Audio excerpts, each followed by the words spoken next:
What if a church was run by queer people of color? What if the worship of God not only transformed hearts, but also transformed communities?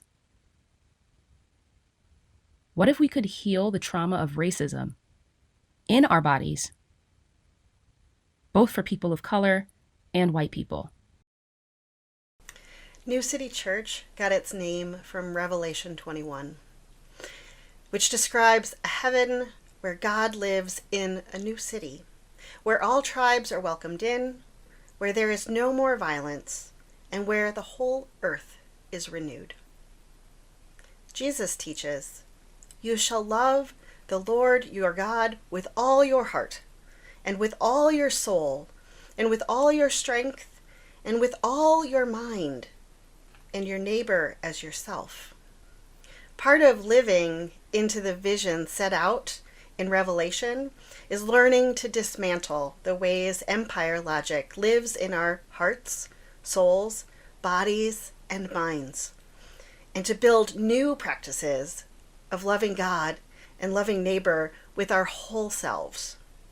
We love God and neighbor with all our heart by building strong relationships of support and accountability. We love God and our neighbor with all our soul through regular spiritual practices that connect us to the source of love. We love God and neighbor with all our strength through somatic practices that help heal racial trauma and build resilience for anti-racist practice. We love God and neighbor with all our mind by creating shared language and understanding of historical and ongoing manifestations of racism. But friends, if we could think our way out of racism, we likely would have done that by now, especially based on anti-racist book sales of late. But we are deeply enmeshed in the death-dealing ways of racism, from systems to sentiments to somatics. We are all beloved by God. That means none of us are disposable or beyond redemption. That belovedness is not up for debate. The creation story in Genesis 1 tells us that God created humanity in God's own image. So not only are we beloved, we are also reflections of the image of God. When we do things to harm others, it doesn't mean our belovedness is in question. But loving accountability holds us responsible for the harm we've done without cutting us off from relationship with God or one another. Centering marginalized voices is a gospel imperative. People who have been marginalized by dominant society have stories, experiences, and lives that point everyone to the abundant and healing love of God. As we live more deeply into the kingdom vision and all systems and relationships are healed, there will be no more marginalization. But by centering marginalized voices in our community now, we get to practice and prefigure the promises of the kingdom. We all have healing to do because we all have been harmed by and caused harm through the empire logics that include but aren't limited to white supremacy, cis heteropatriarchy, imperialism, misogyny, and purity culture. All of these and more contribute to broken relationships with the divine, with one another, with the earth, and with the voice of the genuine within ourselves. Where we hold marginalized identities, we have been targeted for harm. Where we hold dominant identities, we have harmed others, which in and of itself harms ourselves. Your social location is going to determine where your personal and communal healing has to begin. New City Church defines sin as anything that prevents the flourishing of life. Death, in and of itself, is not what we oppose, because how would we have soil without death? Rather, we oppose the disruption of the rhythm of life and death that God has created. Racism and other forms of oppression are examples of sin. Sin isn't just about personal and conscious actions. The sin of racism is a social sin that is baked into life in the U.S., and one in which most of us participate unconsciously. The good news is that we can unlearn the logics of harm into which we've been socialized.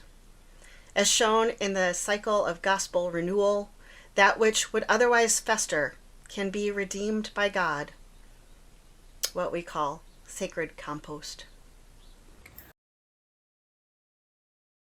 The work of unlearning and composting these logics of harm requires attention to how they live in our bodies.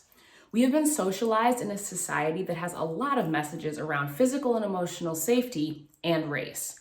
The messages our bodies have internalized about race are often inaccurate and require intentional practice to overwrite the instinctive responses. We can think we are anti-racist, but the reptilian brain can still take over and cause us to act and react in ways that belie our neocortex's claim to being anti-racist.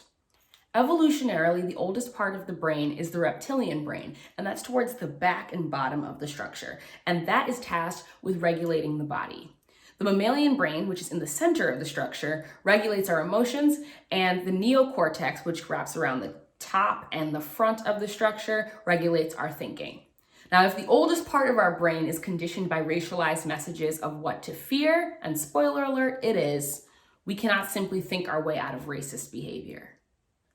Our bodies have been hardwired to protect us from perceived danger. The split-second judgments made in response to the reptilian brain's threat assessments have kept humans alive across our evolutionary journey. However, the reptilian brain does not distinguish between an existential threat, like a raging fire, and a random Black person walking near you minding their business. Because white supremacist delusion has been such a defining and shaping feature of the world, even our instincts have been colonized by it. The Bible has multiple examples of gardens. From the Garden of Eden in Genesis, to the Garden of Gethsemane, to the vision of the restoration of Eden in Revelation 22. The garden is a place where relationships happen. Gardens are where we feast together, where we share, and we enjoy each other's company. Any of you who have done any gardening know that gardening requires work. This work leads to productive relationships, connections, and the flourishing of life.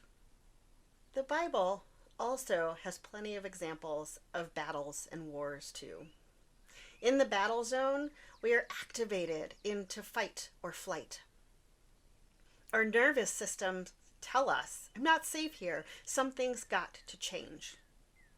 In fight mode, your body marshals energy to prepare you to confront the threat head on. You may get louder, more aggressive and combative in your movements and words, and there's usually more tension in your body. In flight mode, your body marshals energy to escape from the threat as much as possible. You may physically or mentally leave the situation, and you may experience a sense of restlessness. That energy is a great gift. Sometimes you really need that energy. It can be literally life-saving. It's hard to build meaningful relationships across difference while in fight or flight modes in the battle zone. Therefore, you want to be able to settle your nervous system so you can stay in the garden zone. The frozen wasteland, on the other hand, is the landscape of the closed tomb, Lazarus bound up, and the valley of dry bones. It's a zone of numbing out and disconnection. In the frozen wasteland zone, your body marshals your energy to make yourself as still or as small as possible, in hopes of convincing the threat that you aren't worth the fight. You may physically shrink into yourself, feel a sense of numbness, and get quieter or stiller. Zoning out may be seen as less problematic than fight or flight, but it can also be problematic. It causes a different kind of harm by disconnecting from relationships. For example, when a Black woman said during sacred witnessing that, quote, white people are exhausting, unquote, we saw both battle zone and frozen wasteland responses. One white woman was activated to the point that she sought out the black woman after worship to ask, "But I'm not one of the exhausting ones, right?" Meanwhile, other white folks slumped down, pulled out their phones, and disengaged during sacred witnessing. Neither of these responses is particularly helpful, and certainly neither nurtures healthy and flourishing relationships. Anti-racism is iterative work that requires intention, community, humility, and long-term commitment. New City will offer opportunities to go deeper into your anti-racist work and require your participation. White-bodied folks, we invite you to reach out to Rosie to schedule a one-on-one to help you process any questions or concerns you may have after this introduction. In closing, we would like to invite you to participate in a body-centered exercise.